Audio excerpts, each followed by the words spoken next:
Buenas tardes. La verdad es que acabamos de estar en una conversación preciosa. Es un gusto enorme tener en la Casa de México a Fernanda Valadez en el marco de la 7ª edición del Festival de Cine de Mujeres. Tú deberías de estar aquí conmigo porque este es el megapresidente del Festival de Cine de Mujeres. Vente para acá, Diego. Bueno, codirector, pero muy chingón, como decimos en México. Como ustedes saben, desde el 2018 este festival se ha celebrado anualmente con el propósito de visibilizar el trabajo de la perspectiva de las mujeres en la creación y la industria cinematográfica. Dirigido a todos los públicos y con especial atención a las futuras generaciones, este certamen busca ofrecer referentes femeninos que impulsen el cambio hacia una equidad real. Pues yo la verdad es que es un honor tenerlos también a todos ustedes. Yo le decía a Fernanda que Casa de México estamos siempre tratando de construir, tratando de ver cómo unimos más España y México. Así surgió la idea de esta fundación. Esta fundación surge con la idea de cómo nos podemos conocer un poquito mejor. Yo llevo 26 años viviendo en España y la verdad es que siempre creemos que nos conocemos muy bien los mexicanos y los españoles y no necesariamente nos conocemos tan bien. Entonces, este es un espacio para conocernos un poquito mejor entre mexicanos y españoles y yo por eso la verdad es que es un gusto enorme esta presentación y agradezco muchísimo que estén pues Fernanda y que estén todos ustedes y además ahorita vamos a tener una entrevista muy grata, ¿no? Estábamos hablando del futuro, de cómo podemos unir más México y España y de cómo podemos de alguna manera pues ayudar más en esa unión de la coproducción. Les decía que yo de pequeña siempre veía muchas películas en la televisión mexicana que eran coproducidas entre México y España y que a lo largo de los años empecé a ver que había más coproducciones entre México y Argentina y a mí, la verdad, ¿qué quieren que les diga? Me molestó muchísimo, adorando a los argentinos. Y por eso hay un cine en la Casa de México, porque cuando estábamos haciendo el concepto de qué tenía que tener la Casa de México, siempre tuvimos claro que el cine tenía que estar presente. Entonces, yo les doy las gracias por estar aquí. Diego, te doy las gracias, muchísimas gracias por acompañarnos. Y la verdad es que yo ya no tengo mucho más que hablar. Muchas gracias.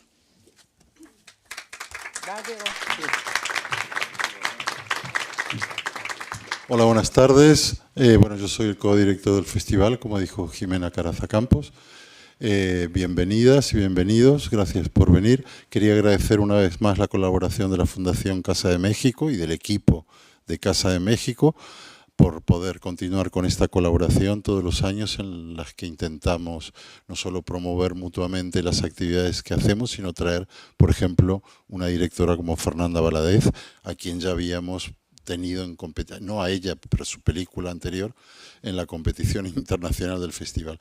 Quería agradecer también a Diego Celorrio, de la Universidad Nacional Autónoma de México, que colaboró con Casa de México y con nosotros para que Fernanda pudiera estar aquí.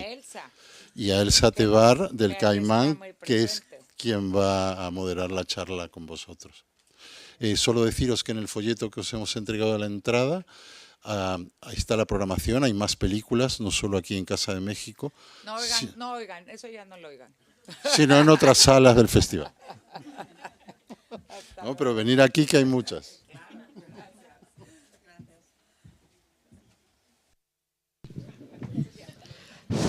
¿Se oye? Sí.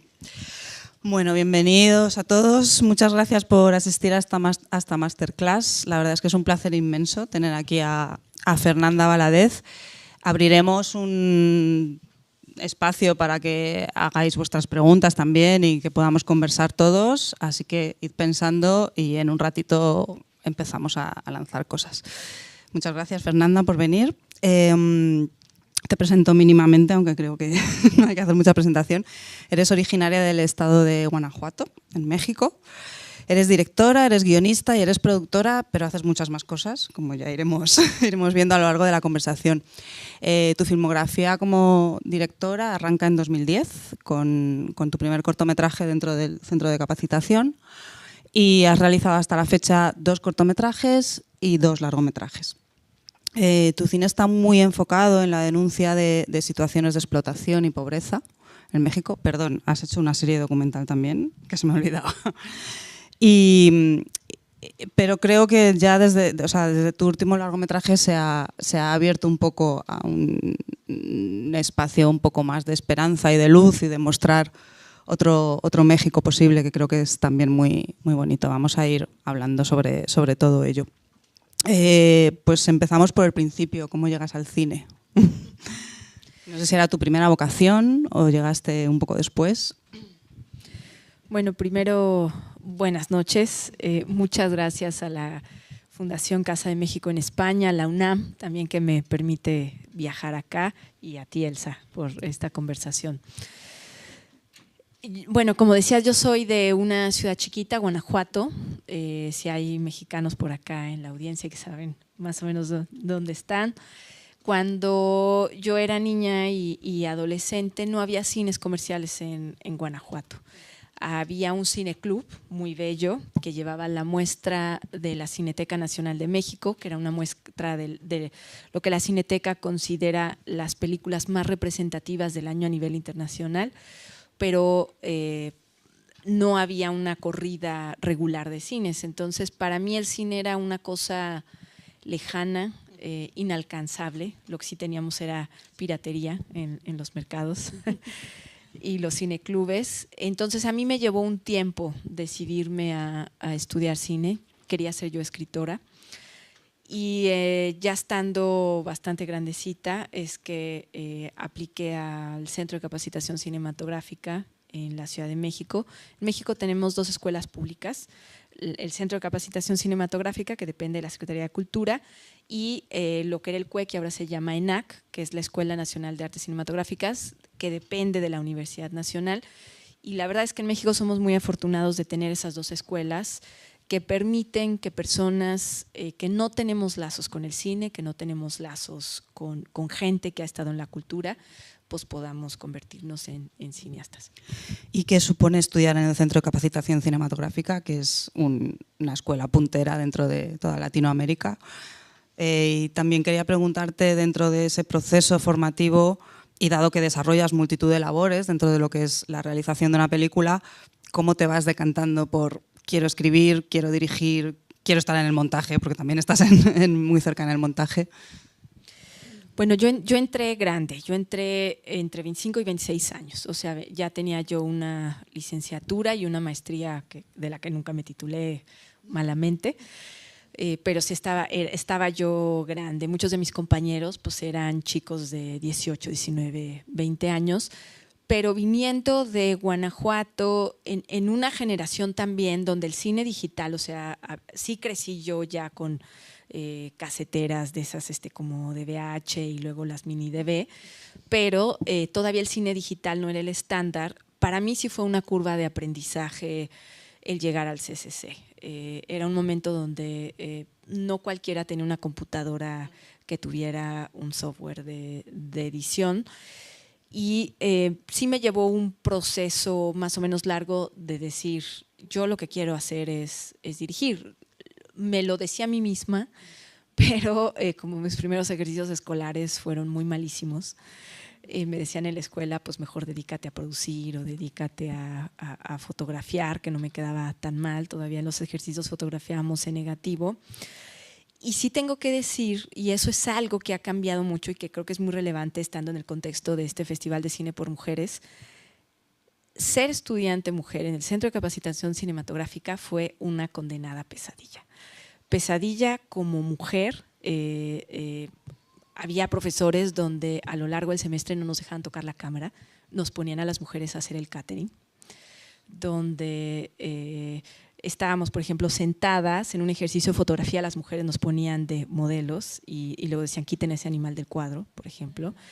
Entonces sí fue un proceso también de reafirmación, de decir, tengo que encontrar la manera de hacer cine fuera de este contexto tan violento. Y te cuento esto también, o les cuento también a ustedes, porque eso es lo que me lleva a mi colaboración con Astrid. La verdad es que el CCC es la escuela más exitosa probablemente en América Latina, está siempre entre las primeras 10 del mundo, en términos de los cortometrajes y largometrajes que produce y los festivales en los que estrena. Pero la ENAC es la escuela que tiene más diversidad, donde hay una permeabilidad social mayor y que permite que estudiantes de todos los orígenes geográficos dentro de México y sociales también accedan a estudiar cine y a incursionar en la industria. Y cuando en este contexto que les cuento del CCC me invitan a ser continuista, Astrid, aunque ella es más joven que yo por casi 3 años, como yo entré tarde a la escuela, ella entró jovencita a los 18 años, ella estaba egresando cuando yo estaba en mi 2º año. Entonces estaba buscando una continuista para su cortometraje, nos conocimos en su corto de tesis y colaborar con ella, con su generación, donde había mujeres, donde había casi toda su generación era gente de diversidad sexual, bueno, pues fue de la noche al día, ¿no? Y es así que empezamos a colaborar. Bueno, has traído a Astrid a la conversación, que era mi siguiente pregunta, así que vamos a presentarla también. No sabía esto, no sabía que ella estaba ya terminando cuando tú estabas todavía en la escuela. Astrid es una fiel colaboradora, bueno, no sé si es colaboradora o creáis juntas realmente. Desde el principio habéis escrito todos los guiones de vuestros proyectos juntas y además en el último largometraje habéis dirigido juntas. Me gustaría que me contaras cómo llegas a trabajar con ella, es decir, yo creo que en el momento en el que vivimos hoy en día es algo cada vez más común, no solo en el cine, sino en muchos otros ámbitos, trabajar en colectivo. Creo que es fundamental compartir esfuerzos, compartir ideas y esto en tu caso se traduce con una alianza fundamental con Astrid. Me gustaría que nos contaras cómo fue ese convencimiento de que ibais a trabajar juntas. Fue justo en ese cortometraje que se llama En Aguas Quietas, que a la fecha yo creo que todas en el equipo, somos mayoría mujeres, sentimos mucho orgullo de que es el primer cortometraje con temática lésbica que fue nominado al Ariel, que son los premios de la Academia Mexicana, que son como los Goya acá en España. Entonces eso nos da mucho orgullo porque sentimos que fue como esa manera de dar un paso en la industria. Y fue una colaboración tan creativa, tan positiva, tan poco vertical, que las que estábamos participando, principalmente Astrid, yo llegué como continuista, pero hubo problemas de producción y acabé tomando las riendas de la producción. Y Jimena Mann, que es la fotógrafa de ese corto, de la primera película de Astrid y de Sujo, pues decidimos fundar una compañía productora porque teníamos ese entendimiento de que en ese momento de la industria, entre 2010 y 2015, en México no había un contexto como para decir, eres una directora y entonces vas a encontrar un productor o una compañía productora, sino que nosotras estamos convencidas de ser nuestras propias productoras, desarrollar nuestros proyectos y crear un entorno libre de violencia, positivo, creativo, con el cual incursionar como directoras de largometraje. Lo de la producción me lleva a pensar, es una necesidad casi para vosotras, ¿no? O sea, fundar la compañía y rodearos de un equipo de confianza y producir vuestros propios proyectos. Una cuestión de independencia, pero también necesaria para poder trabajar a gusto, ¿no? Sí, totalmente. Es como una cuestión de autosubsistencia y la verdad a mí la producción siempre me ha gustado. Creo que la manera en la que pienso el proceso creativo siempre está vinculada a los recursos disponibles. No que no quiera encontrar más recursos, pero siempre hay un límite a los recursos en términos de dinero, en términos de tiempo, en términos de personal, en términos de juguetes, pues, de equipo técnico, físico.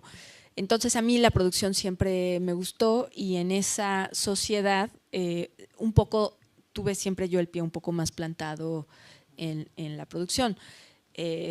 La vida nos ha llevado, y eso es un poco circunstancias azarosas a que como directora en algún momento tuve yo un poco más de reconocimiento que Astrid, pero eso lo tengo que decir siempre con mucha sinceridad.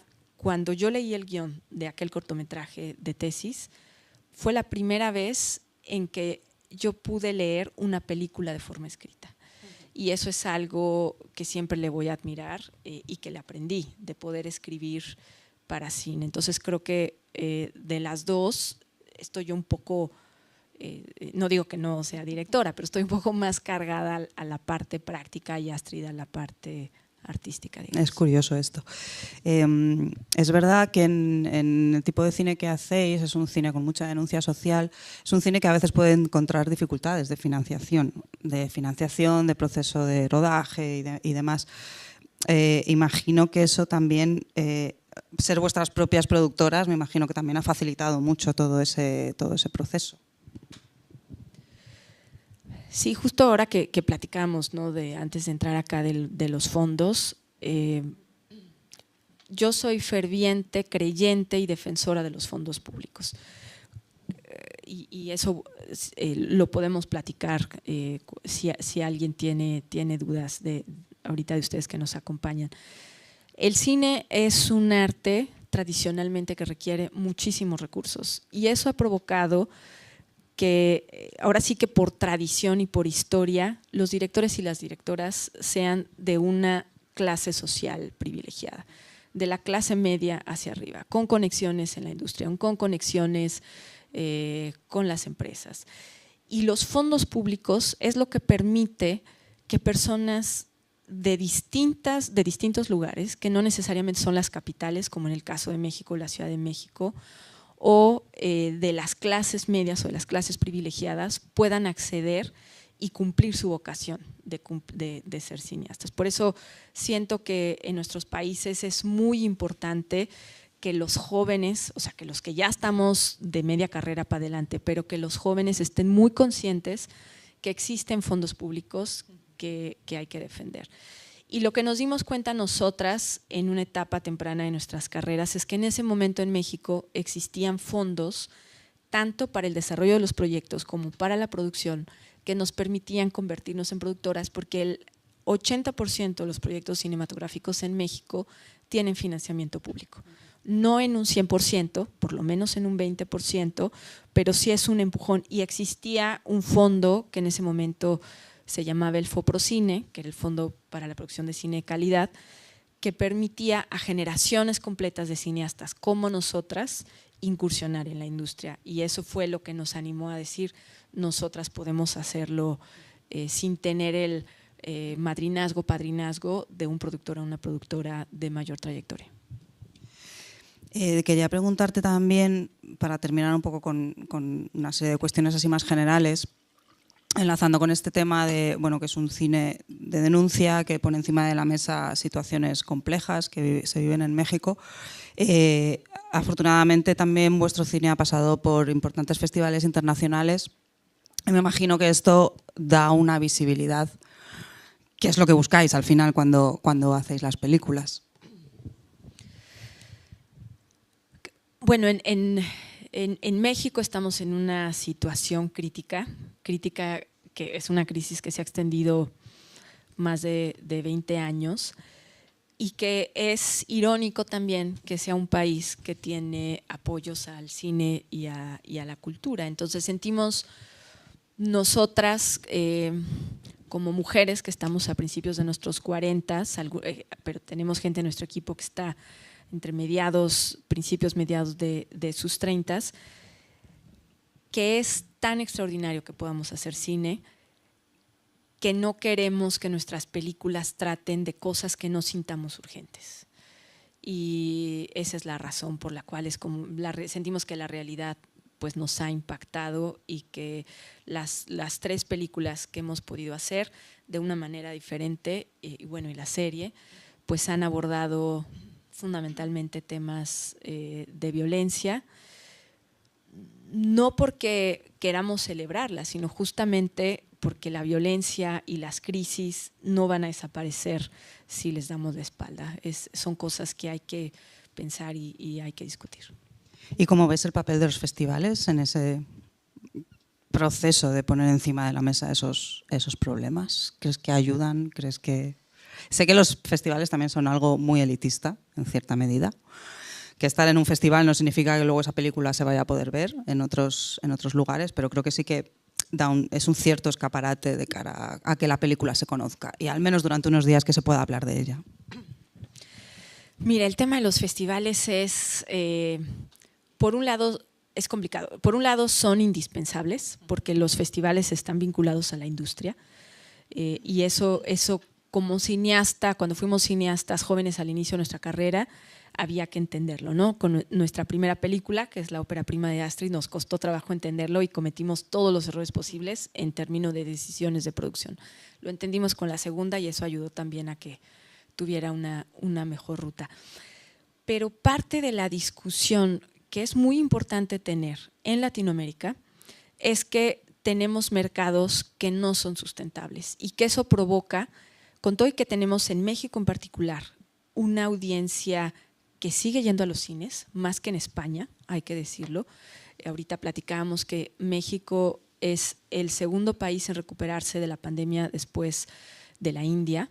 O sea, eso habla de la audiencia, del potencial de audiencia que tenemos, pero no para las películas mexicanas. Y eso hace que las películas mexicanas, para mínimamente poder aspirar a tener, no digamos una recuperación, sino una distribución mínimamente digna, necesitamos tener resonancia en el extranjero.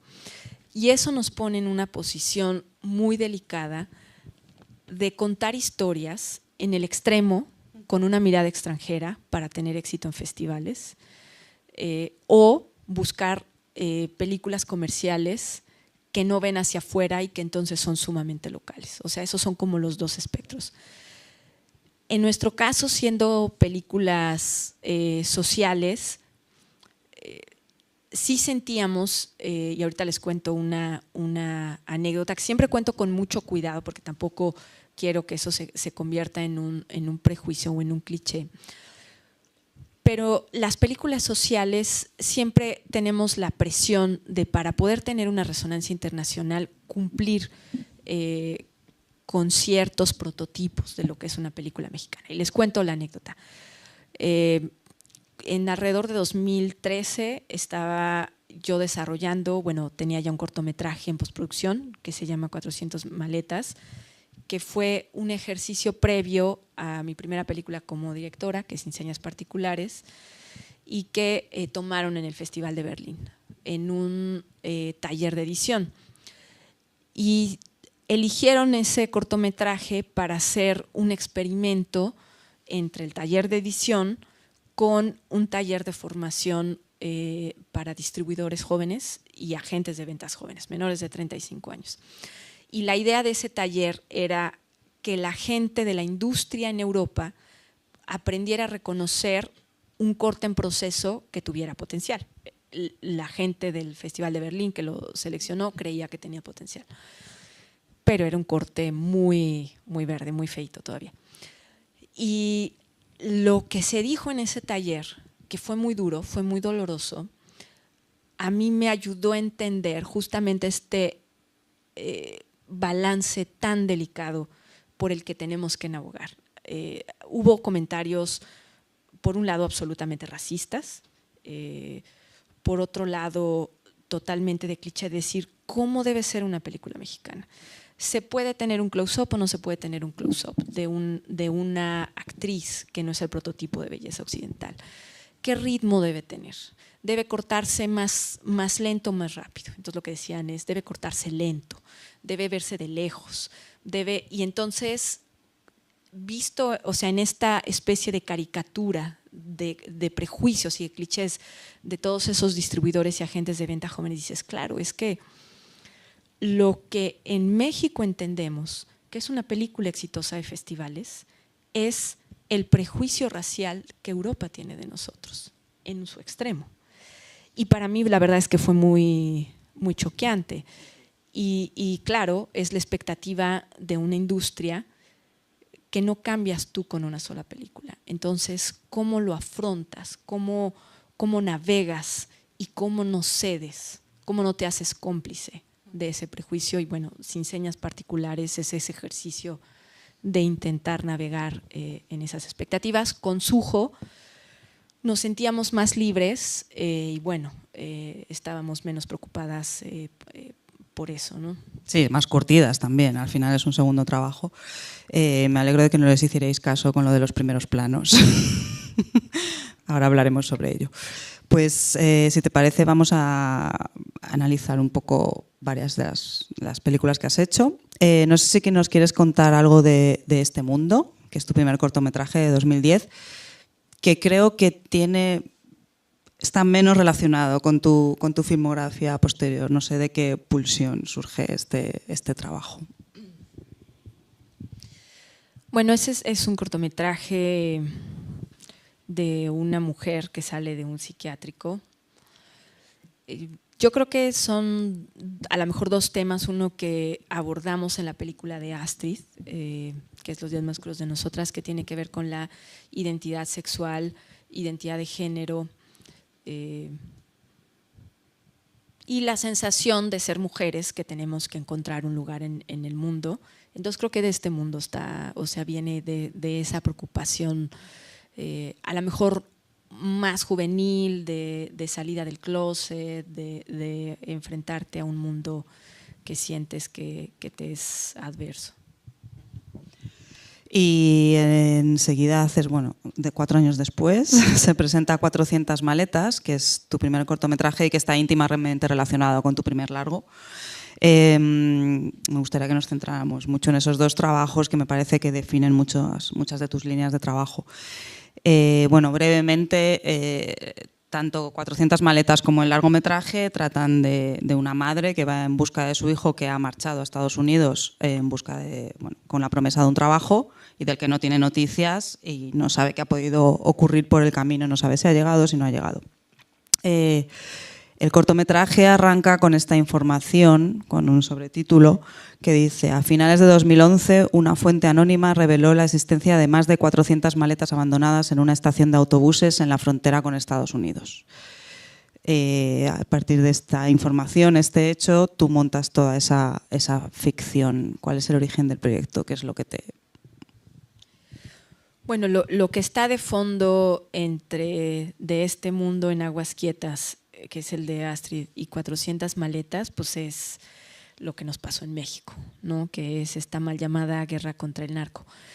La mayor parte, o muchos de ustedes que están acá, que se ven que son jovencitos, en sus 20s, si acaso en sus primeros 30s, Astrid y yo estábamos en esa edad al terminar entre En Aguas Quietas y De Este Mundo.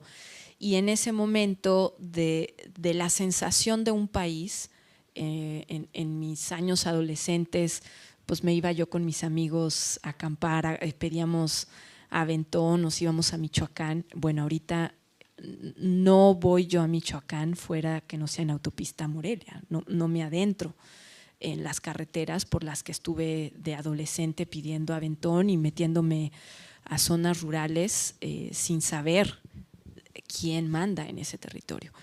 Y entonces ese México de nuestros años adolescentes a nuestros años de nuestros primeros 20 adultos nos cambió de una manera radical, y eso es un poco o lo que nos lleva a 400 maletas, y viene de una noticia. Yo soy de Guanajuato, es un estado que tiene muchísima migración, siempre está en los primeros lugares, tristemente, de expulsión de mexicanos hacia Estados Unidos, y hay migraciones que son estacionales también, donde los hombres jóvenes o no tan jóvenes toman un autobús, muchas veces rentado, hacia la frontera y se van en grupo. Y hubo una noticia de un camión que sale de Celaya, en Guanajuato. Todo el autobús llega con las maletas, pero sin los pasajeros.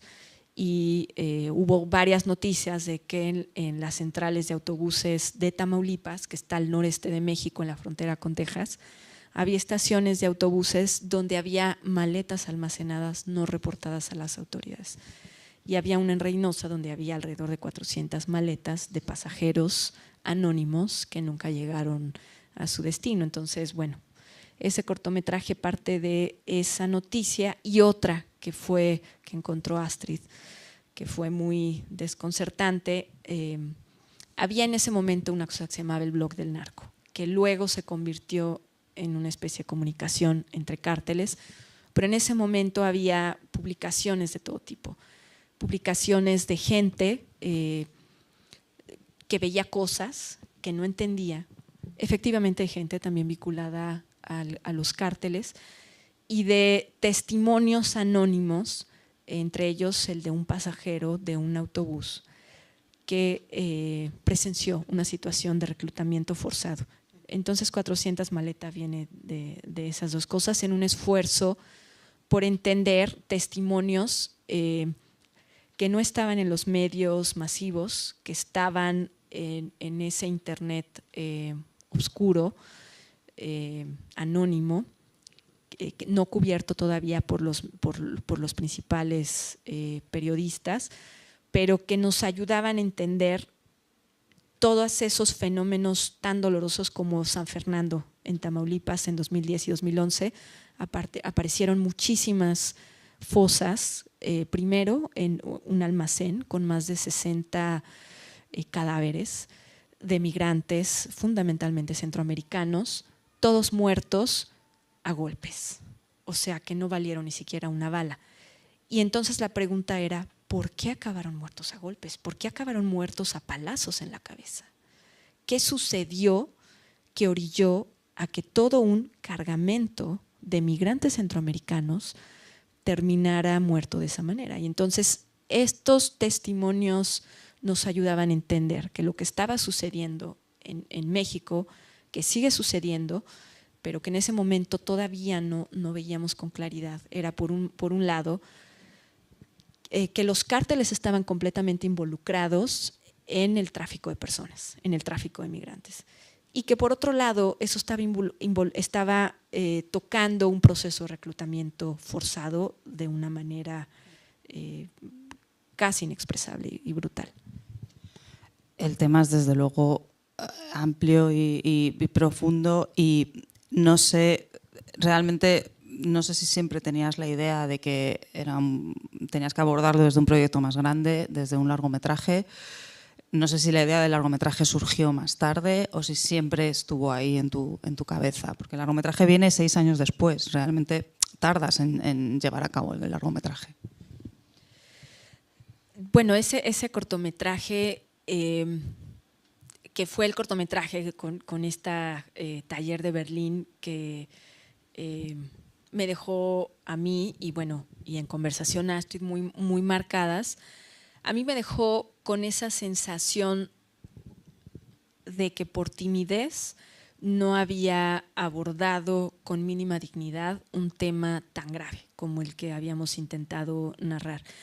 Y en el proceso desarrollamos y filmamos Los días más oscuros de nosotras, que es nuestra primera película como compañía productora, que es la primera película de Astrid como directora. Entonces, entre ese 2014, que estrenamos 400 maletas, y 2020, Sin Ciencias Particulares, pues es el proceso de Los días más oscuros de nosotras.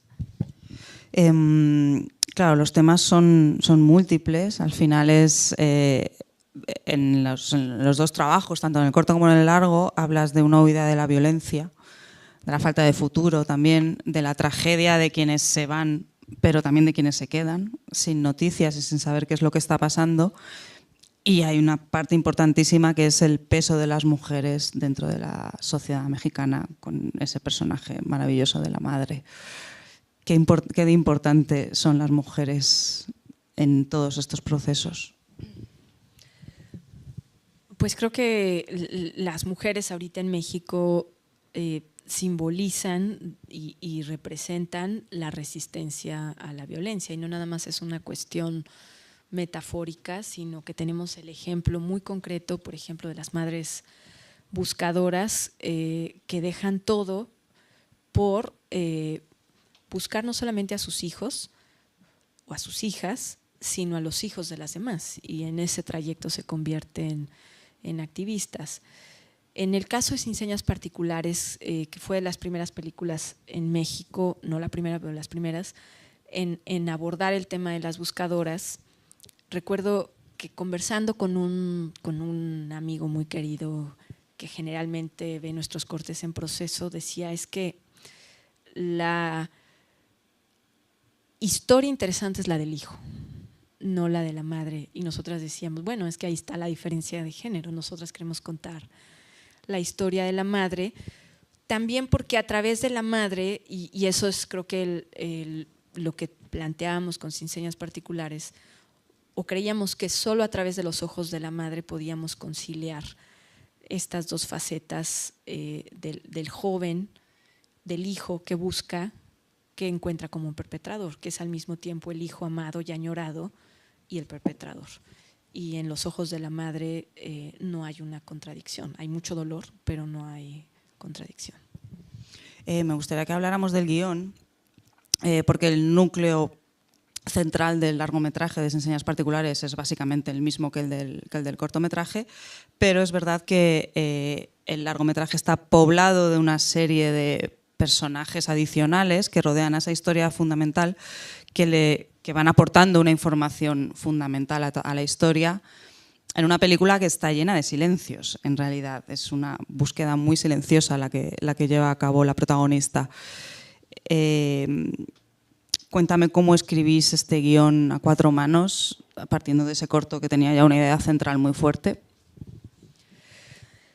Como yo me quedé con esa sensación de que no había habido un abordaje digno con el cortometraje, y no por lo que nos dijeron en Berlín, sino porque reconozco que como directora tomé una postura muy neutra con la cámara, porque tenía pudor de hablar de un tema que no me había sucedido, y espero que no, toco madera, ¿no? Que no nos suceda una desaparición forzada. Con Sin Señas lo que tratamos de hacer justo fue tomar un punto de vista, de abordar a los personajes como si fueran nuestra familia.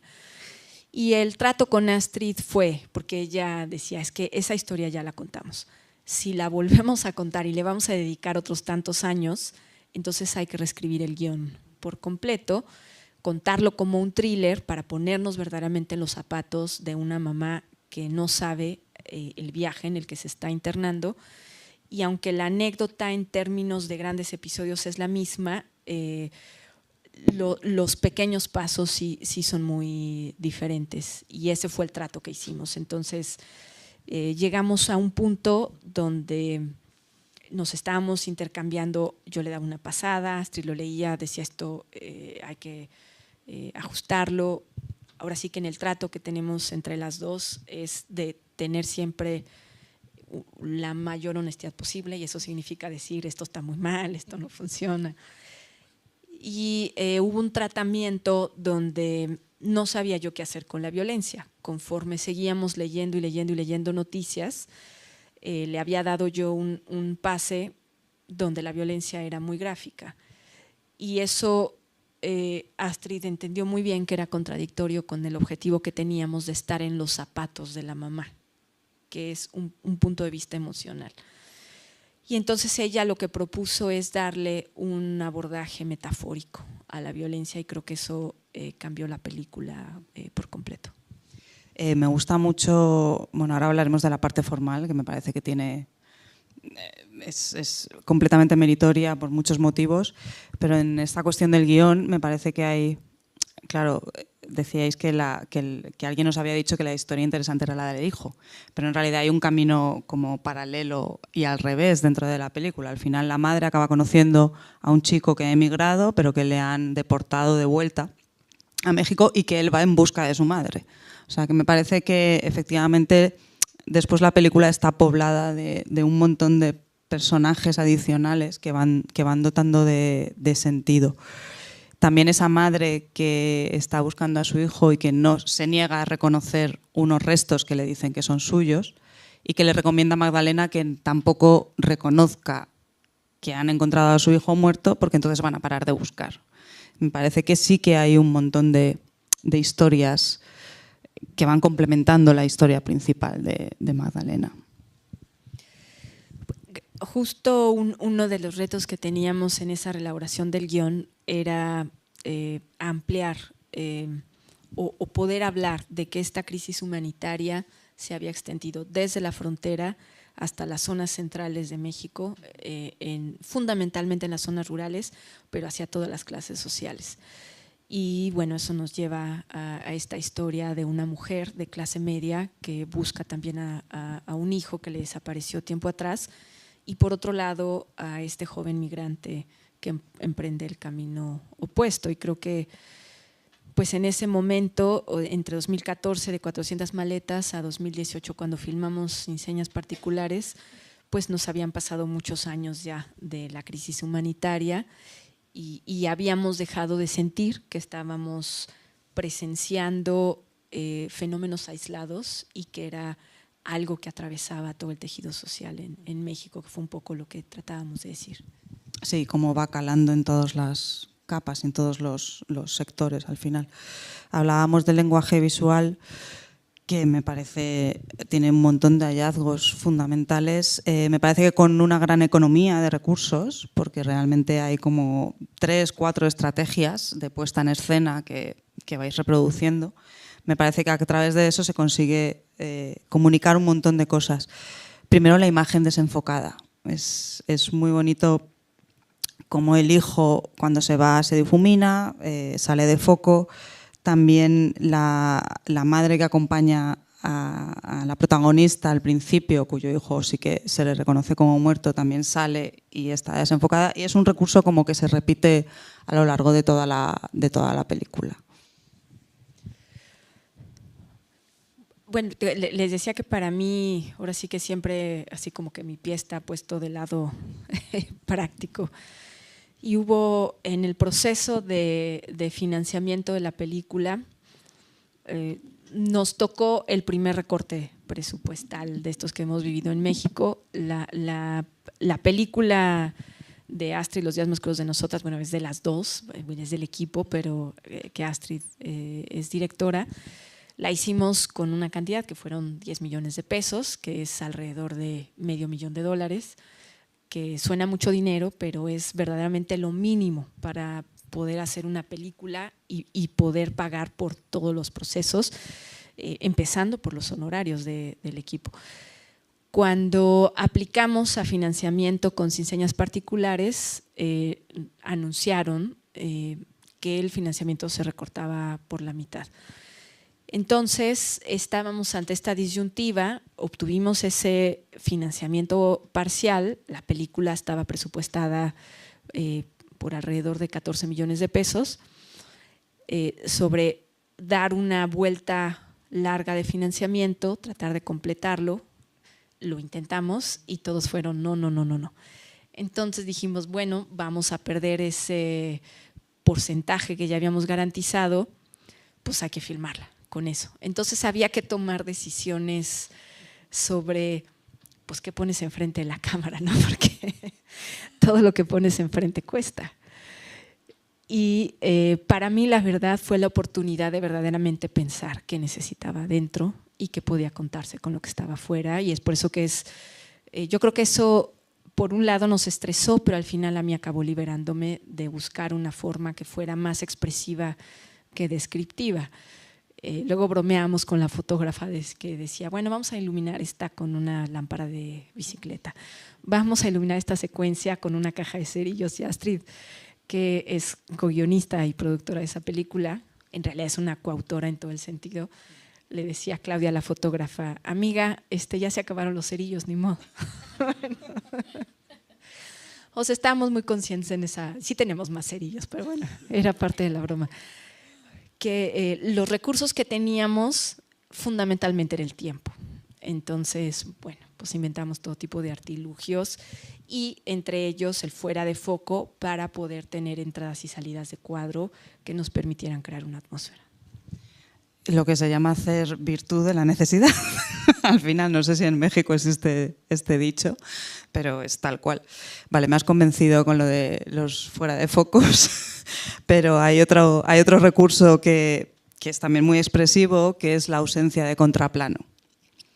Hay toda una serie de planos frontales fijos de ella buscando a su hijo, y cada vez que se enfrenta a una autoridad o a alguien que le puede proporcionar o no información, no tenemos la visión de esa otra persona con la que está hablando, lo cual para mí, desde mi punto de vista, pues efectivamente les quita como importancia dentro del proceso. Es como que son gente que no va a hacer nada realmente, o que no puede hacer nada, habrá razones diversas.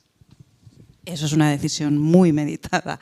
No sé si no había nadie al otro lado, a lo mejor, y por eso no hay contraplano. No, sí los teníamos.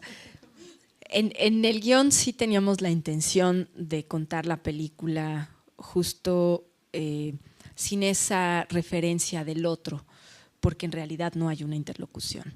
Y eso es parte de lo que investigamos. Bueno, eso tal vez les cuente un poquito más adelante, pero en el proceso de investigación muchos testimonios de las madres buscadoras no hablaban de una crueldad explícita de los funcionarios, sino de una ausencia de los funcionarios, de una burocracia no cruel, no melodramática, no del que te dice no te voy a ayudar, sino que simplemente es como se ha creado todo un lenguaje para supuestamente apoyar y en realidad no sucede nada. Entonces sí pensábamos que no existieran esos contraplanos, porque en la realidad no existe esa interlocución. Y bueno, era un reto quedarnos toda la secuencia con la reacción de la protagonista. Filmamos el contraplano pensando, si no funciona, pues poder tener una salida, ¿no? Pero creo que logramos salirnos con la nuestra y montar sin el contraplano. Es muy significativo. Al final siempre la forma refleja el fondo de la película, lo que se está contando. Tiene toda esta parte muy realista, muy atada a la realidad y a lo real, a imágenes muy limpias, muy, no sé, como muy actuales. Y después tiene toda otra parte muy expresiva, nocturna, relacionada con el fuego. Me da pena porque voy a hacer algún spoiler, me temo. No sé si han visto todos la película, pero bueno, me gustaría que nos hablaras de la secuencia del asesinato de los migrantes, que creo que en términos formales es como excepcional dentro de todo el metraje de la película. Bueno, siempre hay estos flashes que nos llevan hacia allí, pero realmente formalmente es absolutamente diferente. Creo que eso tiene que ver con esto que te platicaba de cómo hablar de la violencia. Por un lado, con elegir un género cinematográfico que nos permitiera expresar una realidad que es brutal. Y creo que eso para Astrid y para mí siempre es interesante, de no poder separar la forma del contenido. La forma siempre nos ayuda a hablar de aquello que nos interesa, no de una manera didáctica o así lo esperamos, pero no se trata tampoco solo de la forma, sino de verdaderamente lograr compartir con el espectador una serie, por lo menos de emociones y, si bien nos va, de una reflexión.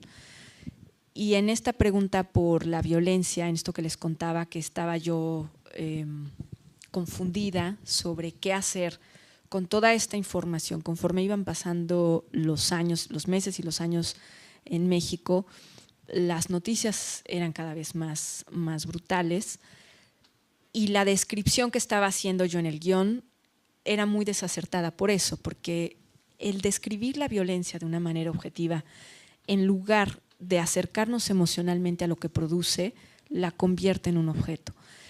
Y la propuesta de Astrid dijo, bueno, ahora sí que déjame darle una pasada, discutimos cómo metafóricamente podíamos expresar este momento brutal donde una serie de migrantes son asesinados.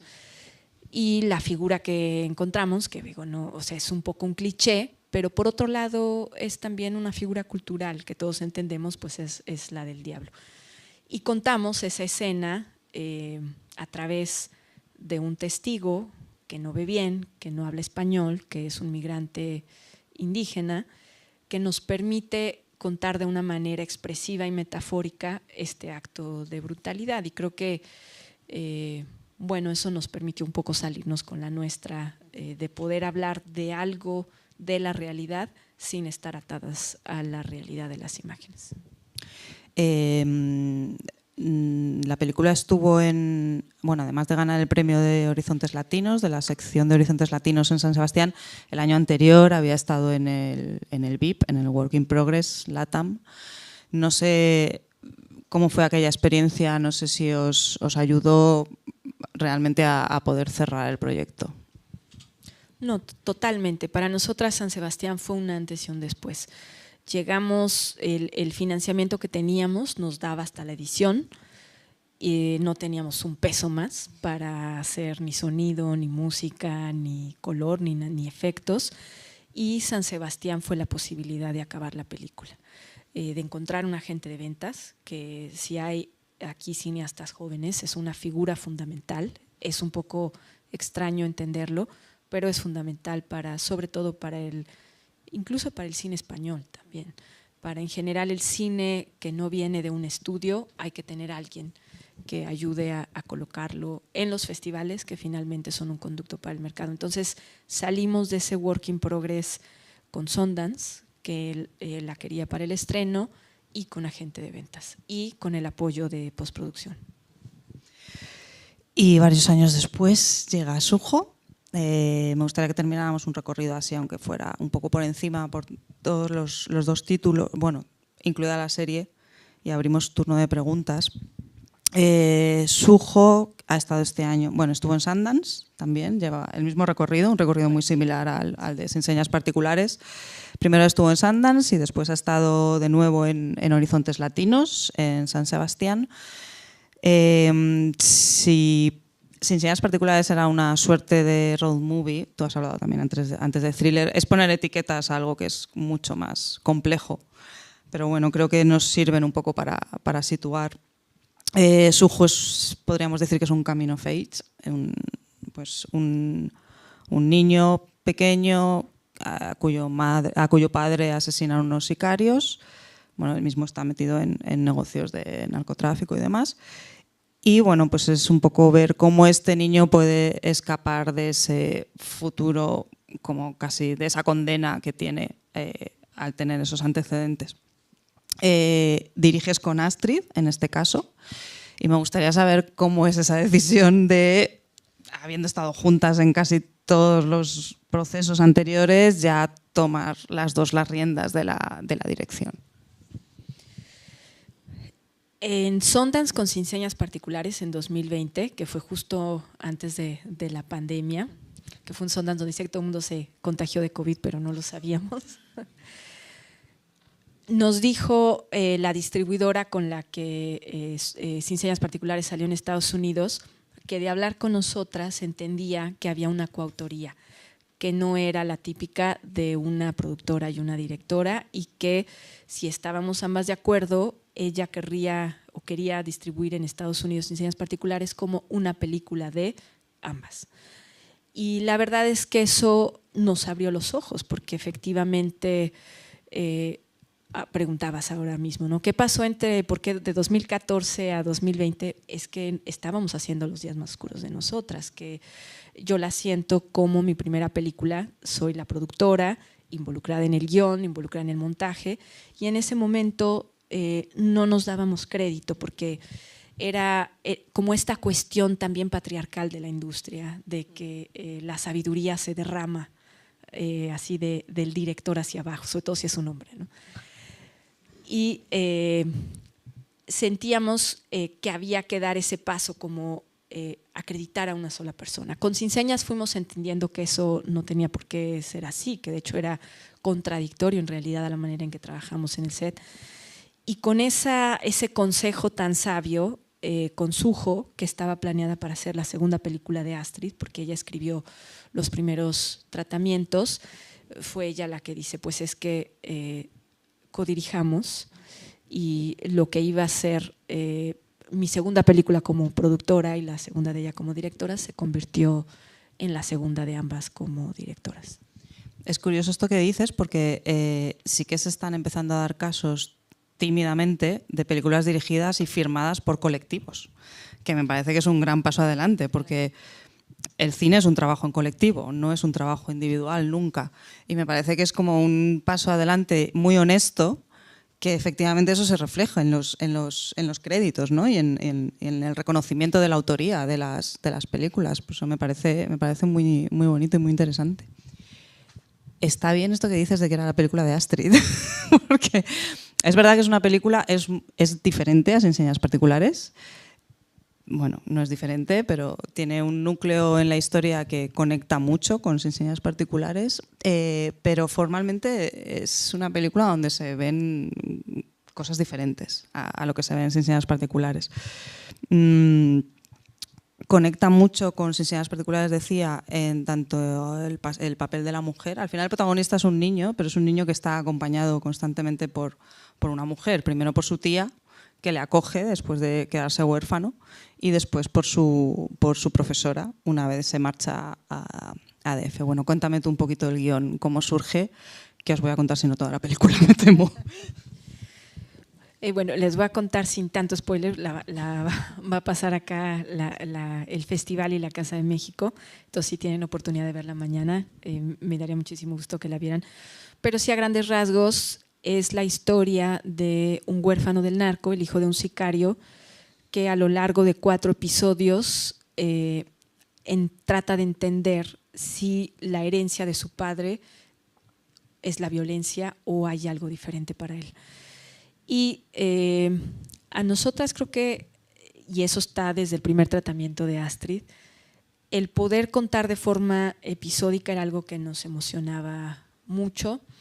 En algún momento alguien nos preguntó, ¿es por la influencia de las series? Y en este caso creo que no, es sobre todo por la influencia de las novelas y la posibilidad de contar, de las novelas, no de Televisa, así de las telenovelas, ¿no? de las novelas de literatura, que sobre todo en el siglo XIX, y creo que esto es un poco una coincidencia, no coincidencia, es una cuestión a lo mejor cíclica, de tener grandes cambios sociales, crisis sociales, que contadas desde los ojos de un huérfano nos permiten ver todo este contexto de caos con ojos también esperanzadores. Y creo que eso era importante para nosotras porque después de todos estos años de hablar de la violencia, sentíamos también la necesidad de pensar qué hacer con la violencia o si hay la posibilidad de darle la espalda, y un poco Sujo es una reflexión al respecto. Es un poco huir de esa idea del determinismo social, ¿no? O sea, como dar otras oportunidades. Lo de la estructura en capítulos también es interesante porque los capítulos llevan nombres de quienes acompañan al protagonista, pero nunca el nombre del protagonista.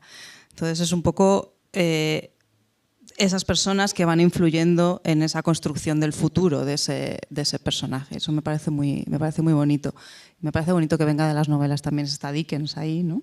Está también los cuentos tradicionales. Creo que también tiene una estructura de cuento del héroe que se enfrenta a los diferentes problemas. Sí, hay un libro que Astrid, yo creo que es su libro favorito, se llama Ayuda del Oscuro y que es contemporáneo a Dickens, de Thomas Hardy, es un escritor inglés, y que justo es una reflexión sobre el determinismo social. En esa época él se inclina por el determinismo social de no puedes cambiar tu destino, pero aunque nosotras pensamos diferente, sí un poco fue esa inspiración primera, y como dices, hay cuentos orales que de una manera directa o indirecta también nos inspiraron. Hay un cuento mongol que yo leí de niña que se llama Sujo y el caballo blanco, que está ahí como una inspiración indirecta. Y lo que queríamos contar con los capítulos y los nombres de los personajes era también decir, no se trata de que la gente tenga que ser especial, porque yo creo que esa es una respuesta con la que no coincidimos. No tiene que ser una persona brillante, extraordinariamente inteligente, extraordinariamente talentosa para poder enfrentar las crisis sociales. depende mucho también de quién te vaya formando y qué herramientas emocionales te vaya regalando a lo largo de la vida, y era un poco la perspectiva que queríamos tener. Vuelvo otra vez, que además creo que es un tema pertinente dentro del marco del festival, al papel de las mujeres dentro de la sociedad mexicana. En esta película en concreto, en Sujo, hay una protección y hay una construcción de un nuevo futuro, ¿no? Eso me parece muy bonito. Pero hay otra cosa que me gusta mucho, que es la importancia que dais a la educación dentro de este cambio posible a destinos un poco fatídicos. Bueno, queríamos ver la educación en dos perspectivas. Por un lado, por supuesto, la educación universitaria, la educación formal, que a lo mejor parece que está pasada de moda, parece que ha dejado de ser un ideal, porque no en nuestras sociedades en realidad no ha logrado su cometido. En realidad no hemos ofrecido educación gratuita, pública, universal. Y sin embargo, no debiera de dejar de ser un ideal, porque si nosotros renunciamos al ideal de que podamos ofrecerle educación a todas las clases sociales, pues ahora sí que estamos sucumbiendo al clasismo y a la violencia, en realidad, tanto de género como de clase. Es decir, el lugar donde naces es el lugar donde mueres. Y en México, que es un país muy contradictorio, tenemos esos muchos Méxicos. Tenemos, por un lado, toda esta penetración fáctica y cultural del crimen organizado, pero tenemos también instituciones como la Universidad Nacional, que es, yo creo que el principal conducto, por lo menos en la zona metropolitana, de permeabilidad social, y que hemos luchado durante generaciones que sea verdaderamente gratuita. La Universidad Nacional cuesta menos de 5 pesos el semestre, o sea, cuesta lo que la fotocopia para que te puedas inscribir. Entonces eso está por un lado, y no se trata de que una persona, un hombre joven, una mujer joven adquiera capacidades, sino la educación en el sentido más amplio y a lo mejor idealista de reflexionar sobre tu contexto y convertirte en quien verdaderamente eres. Bueno, eso es una parte. Y por la otra es la formación de una personalidad, y eso es lo que queríamos contar a través de la tía, y que en México tenemos toda esta tradición de espiritualidad, a lo mejor de misticismo, de relación con la naturaleza, que es fundamental también en la construcción del personaje. Sí, hay toda esa dimensión mágica que yo creo que estaba presente también en Sin Señas, pero aquí está mucho más marcada. Hay toda esa magia en los nombres, por ejemplo, de los protagonistas.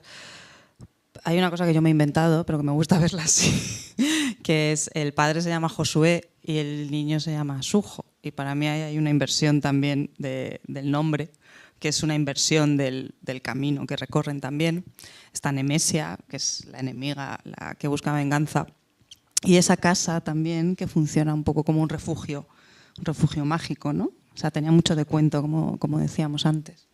Esta parte mágica, ¿de dónde viene? Viene más de ti, viene más de Astrid. No sé si ya podemos empezar a individualizar los elementos. Creo que ambas nos sentimos inclinadas sobre todo a no tener que contar historias de la realidad de una forma naturalista, que creo que eso también es un prejuicio tal vez un poco del cine contemporáneo, y particularmente con el cine mexicano. Es como a veces platicando con amigos argentinos les decimos, es que Europa a ustedes les permite hacer de todo, pero a los mexicanos nos exige un naturalismo muy constrictivo, y es como el cine puede contarlo todo. El cine puede hablar, por supuesto, de lo que nos sucede en el plano de lo físico temporal, pero el cine cuenta también lo que soñamos, lo que sentimos, lo que pensamos. Podemos estar lavando los trastes, manejando en el tráfico, y al mismo tiempo pensar o recordar. Y un poco eso es lo que deseamos hacer con nuestras películas, que la imagen y el sonido hable no nada más de este plano naturalista, sino de aquello que los personajes emocionalmente viven. Y en el caso de Sujo, a través de la tía, pues es poder hablar desde la perspectiva de un niño de la relación con todo aquello que no es cuantificable. ¿Qué es la muerte? ¿Qué es un cielo estrellado? ¿Qué es la naturaleza? Y eso expresarlo de forma visual. Además está muy bien, estaba pensando ahora también, como la tía representa más ese lado mágico y la profesora con la que establece contacto en México DF es como la parte más racional, la que le lleva al conocimiento teórico, digamos, también. Le cuida, pero a través de, con otras herramientas. También esta película, de eso quería que habláramos, se rueda entre lo rural y lo urbano. Supongo que eso también en términos de rodaje, dificultades, movimientos y demás, supuso un desafío. La verdad es que fue un rodaje muy, muy disfrutable y eso es algo de lo que nos gusta comentar constantemente. Podemos hablar de la violencia, pero eso no significa que el rodaje no sea gozoso, porque para nosotras es también un poco un acto de resistencia, una celebración de la vida. Hablar de todas esas cosas complicadas, violentas, trágicas, pero no para regodearnos, sino para reflexionarlas. Y esta relación entre lo rural y la ciudad creo que tiene que ver también con que la crisis en México nos sigue pasando y vamos entendiendo que uno de los fenómenos no es solo la migración, sino es también el desplazamiento interno. Y bueno, queríamos hablar de un personaje que sale de una comunidad rural y busca refugio y una vida distinta en la Ciudad de México, que bueno, es un monstruo de ciudad también, ¿no? Y al fin y al cabo yo quiero concluir que es una película mucho más luminosa y, bueno, no es que sea más luminosa, pero sí que introduce estos elementos de luminosidad y de esperanza con el futuro. Llevamos mucho rato hablando. Quiero que vayáis pensando preguntas. No sé si alguien quiere decir algo. Perfecto. Por aquí hay una persona.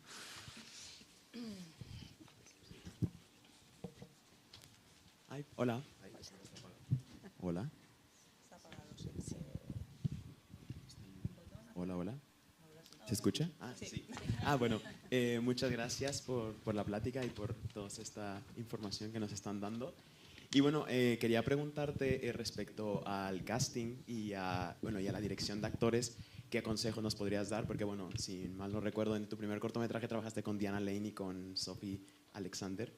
Y bueno, y con Mercedes y con David en Cis Niñas Particulares, entonces me gustaría como saber un poco el proceso de casting para llegar a ellos y cómo fue, como algunos consejos de dirección de actores. La dirección de actores yo creo que es una de las cosas más apasionantes de la dirección en general. Los actores en realidad justamente son coautores del personaje y al final de la historia, porque con ellos vas platicando la personalidad, cómo se encarna todo esto que escribiste o que escribió alguien más, pero que al final va a tener una forma específica en un cuerpo y en un movimiento y en una manera de hablar. Los actores profesionales son capaces de todo, de transformarse. Yo creo que ahí está el arte de actuar, y buscamos siempre en nuestras películas nosotras tener actores profesionales porque disfrutamos muchísimo. Pero creo que también hay tal vez una deuda histórica del cine, particularmente del cine latinoamericano en términos de representación, y creo que esa es una de las razones por las cuales acudimos también a actores no profesionales. Y voy a extender un poquito en esta respuesta porque creo que aquí está mucho de la postura que tenemos como directora. En términos prácticos, ¿qué te aconsejo como cineasta joven? Que siempre hagas casting, que no se trata de encontrar a mejores o peores actores, los actores de entrada son maravillosos, sino con qué actor vas a poder colaborar para la construcción de un personaje en específico. Y eso en términos de producción, en términos, por supuesto, creativos, en términos de química, un poco tienen que enamorarse mutuamente, tú del actor o la actriz y la actriz o el actor de ti y del proyecto, y tener esta disposición absolutamente lúdica. El estado más puro del ser humano es el juego, donde no hay bien ni mal, sino distintas formas de abordar una toma. Entonces, eso, que hagas un casting pensando en eso, en encontrar aquel socio o socia con la cual vas a construir un personaje. Y eso vale también para los actores no profesionales. Y sobre esto nada más, en lo que me quiero extender es la manera de llamar a los actores no profesionales. Se les ha dicho no actores, que es como una negación de decir, bueno, actúan o no actúan, no actúan, entonces nomás están ahí como los props, ¿no? Y eso creo que en el fondo tiene que ver con el clasismo también, de decir, ellos solo están para prestar su físico. Se les dice también actores naturales, que claro, hay siempre cualidades innatas, digámosle, o cualidades de personalidad, y esto lo vemos en los niños. Hay niños muy tímidos que no quieren estar ante la cámara, hay niños más extrovertidos que se prestan más al juego, pero es también un poco negar, por un lado, el trabajo que como directora o director haces con ellos, y por otro lado el trabajo que ellos hacen, que no es que les venga de la naturaleza, sino hay un trabajo, una disciplina, un entendimiento y una construcción de un personaje que no son iguales a ellos, aunque se les parezcan. O sea, por eso nosotras preferimos llamarle actores no escolarizados o actores no profesionales, porque es reconocer que en cualquier escenario el actor crea y el actor profundiza, y es un compromiso compartido. Entonces, si tú decides trabajar con actores no profesionales, hay estrategias que a nosotras nos han funcionado muy bien. En el caso de los chicos, sobre todo de Sujo, que tienen más carga porque son los protagonistas, los niños y los adolescentes, no ensayar sobre los diálogos, sino sobre el personaje. Entonces, esto es, por ejemplo, situaciones posibles en su personalidad y en la historia que no necesariamente son las que están escritas y que a ellos y a ellas les ayudan a entender y a imaginar y a concretar cómo caminan, cómo hablan, cómo reaccionan, y trabajar de esa manera. Nosotras nos permitió, nosotras en este taller invitamos a una entrenadora de actores, no para que los enseñara a actuar de forma profesional, sino para que justo los invitara a participar del juego de la ficción, pero nos permitió hacer cosas que supuestamente no se realizan en el cine, como repetir, que eso es algo, por ejemplo, ¿no? Que dicen los, no voy a decir nombres porque… pero grandes directores muy famosos que dicen, es que sorprendo yo a mis actores, y dices, bueno, pero no filmas una sola toma. ¿Qué pasa con la toma 2 y la 3 y la 4? Tienes, el actor no profesional enfrenta, como cualquier actor, el problema de la repetición. Entonces, por eso el estimularlos emocionalmente y creativamente permite que un actor profesional, como un actor profesional, repita las veces que sea necesario. Debéis aprovechar si hay más cineastas jóvenes, porque tener a Fernanda aquí es un lujo. Bueno, yo más que hacerte una pregunta, quería darte la enhorabuena por el trabajo que estáis haciendo. Yo soy de Guanajuato, pero no estoy viviendo ahí, vivo aquí en España desde hace 20 años y he estudiado cine y me interesa, o sea, me parece una fortaleza y algo mucho que admirar que habléis de esas cosas. Y te quería agradecer personalmente porque creo que es muy importante.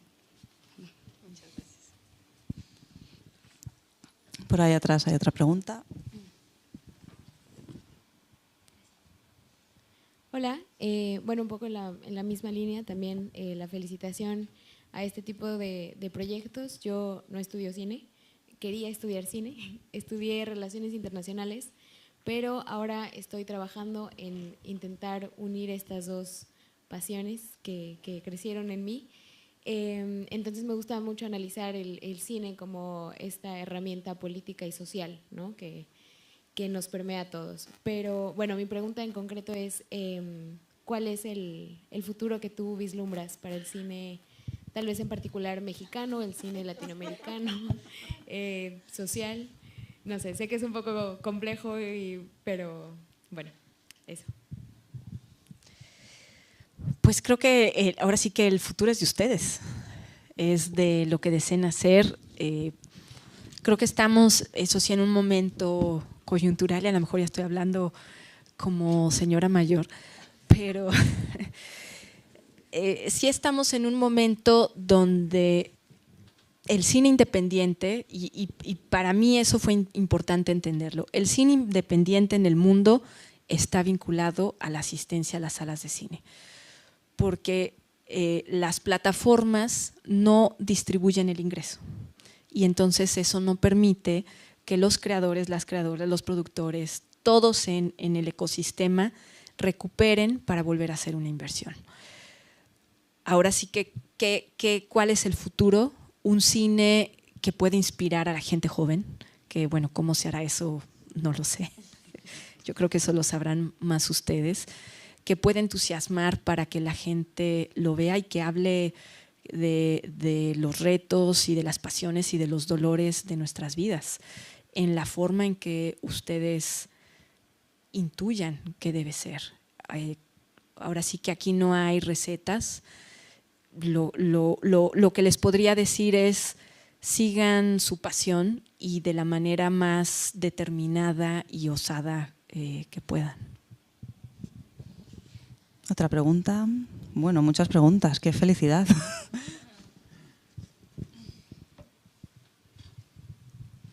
Hola, buenas noches, gracias por toda esta clase, ha sido súper.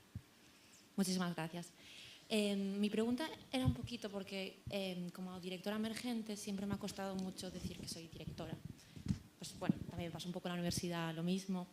Y también siempre porque he asociado un poco la figura de director a ser como súper imperativo, tener todo súper claro. Y ahora con los años, no sé si esto está unido a quizás que cuando yo estaba estudiando la figura de director iba unida al género masculino y entonces no había ese espacio de vulnerabilidad, de no tener a lo mejor las cosas claras en un rodaje y no pasa nada porque es un proceso creativo, a lo mejor escribes una escena que luego no.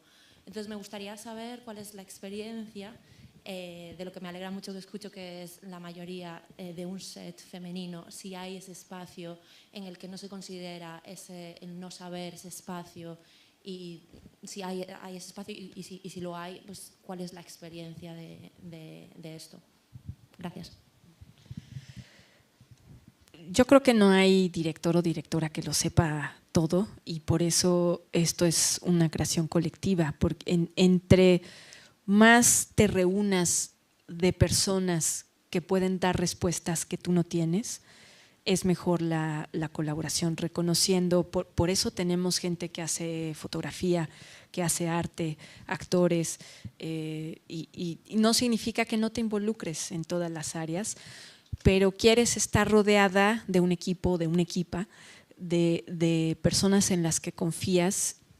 Y yo creo que, y eso es una de las cosas que también se las aprendí a Astrid, a lo mejor sí el principal talento de un director o de una directora es en poder enamorar o hacer que los otros se enamoren del proyecto para que colaboren de una forma tan entregada y tan creativa como tú misma. ¿De qué manera o cómo se traslada eso en términos prácticos? Yo creo que eso es algo que tienes que averiguar de acuerdo a tu personalidad.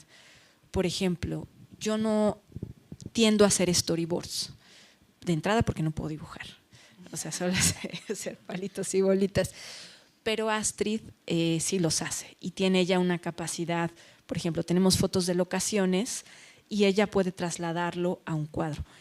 Hacer storyboards en nuestra primera codirección nos ayudó a conversar en papel lo que íbamos a hacer en el set, para no perder tiempo en set. O sea, no porque digan, ay, nos van a ver discutir, sino porque pues, el tiempo de set es muy caro y muy valioso, ¿no? Entonces, son como esas pequeñas cosas que tú tienes que aprender de ti misma. Como llegas con una lista de planos o no, las piensas desde el guión o las encuentras en la locación o las encuentras en el trabajo con los actores o las encuentras en el set con un bloqueo. Entonces son herramientas que dependen de tu propia personalidad y que las compartas con tu equipo para que el equipo lo descubra junto contigo. Entonces, un cortometraje siempre es muy útil para poder ir encontrando esas maneras en que funciona tu proceso creativo y no verlo como lo hacen así o no lo hacen así los grandes directores, sino cómo lo haces tú de acuerdo a tu proceso de intuición y a tu proceso de comunicación. Hola. Aquí. Buenas noches y gracias a ambas. Gracias además, Fernanda, por estar aquí. Yo estuve en la proyección de Sujo el domingo en el Círculo de Bellas Artes y después de salir, o sea, estuve en silencio un muy buen rato, como pensando y pensando y pensando. Y creo, y más por este repaso que nos han dado por tu trayectoria y lo que has filmado, que este tipo de cine, este tipo de películas, no son aquellas que uno sale de la sala exultante diciéndole a sus mejores amigos, tienes que ir a verla, te va a encantar, ¿no? Que al contrario es de esas que te dejan cimbrado. Y ahora que hablabas sobre el cine, también como una mercancía, porque pues al final está dentro de circuitos y en festivales y en salas de cine y demás, donde precisamente su supervivencia es mucho el boca a boca, la recomendación, ese primer fin de semana en las salas de cine, ¿no? ¿Cómo ha sido en tu experiencia y la de Astrid hacer películas que no son de esas que la gente recomienda con muchísimo gusto y tener que sobrevivir a toda esta parte del circuito económico del cine? Bueno, esperamos que aunque no las recomienden saliendo, ojalá las recomienden al día después, ¿no? Pero efectivamente nuestro cine no es el prototipo del cine comercial y sin embargo tiene que comercializarse. Y es para nosotras un poco, hacemos la película sin verlo en términos comerciales, pero ya que la estamos terminando cerca del último corte, sí nos empezamos a preguntar cómo esa película va a vivir. Y no está del todo nunca en tus manos, pero puedes tomar ciertas acciones y a lo largo de los años también conforme te vas curtiendo, puedes ir entendiendo qué camino cada tipo de película puede tener. Esto que les decía, por ejemplo, de un agente de ventas. Un agente de ventas o cosas básicas que a lo mejor hay que entender como cineasta joven. Los festivales reciben un festival como San Sebastián, como Sundance, como Cannes, como Berlín, alrededor entre 2,000 y 3,000 largometrajes al año. ¿Quién ve esos largometrajes? ¿Quién dice que sí se programa y quién dice que no se programa? Entonces tú quieres que la persona que vea tu película no sea el que te dice que no, pero no te puede decir que sí. Lo más probable siempre es que te digan que no, porque así es la estadística, pero quieres que el festival donde vaya cualquiera que sea tu película a vivir, la vea aquella persona que puede tomar la decisión, y eso es parte de lo que hacen los agentes de ventas. Va a un festival para que encuentre distribución en un mercado, aunque sea una distribución chiquita, como nuestras películas no tienen la distribución más gigante, pero van encontrando distribución y van haciendo pequeños ingresos. Eso es una cosa. ¿Cómo encontramos un agente de ventas? Es una de las grandes preguntas que siempre nos hacemos. Por eso vamos a mercados como San Sebastián, como Málaga, acá en España, en México, bueno, tenemos festivales con menos industria. Por eso buscamos estrenar en esos festivales que permiten que las películas no solamente digas, ¡ay, estrené en Sundance, qué padre! Bueno, es que en Sundance se vende y de Sundance se vende a distintos territorios, ¿no? Entonces, de esa manera es que vamos viviendo. Cerca de los cortes finales nos empezamos a hacer preguntas muy concretas desde la traducción de los subtítulos, si va a permitir que tenga una lectura internacional sin traicionarnos, sin decir estoy haciendo una película con la que no comulgo.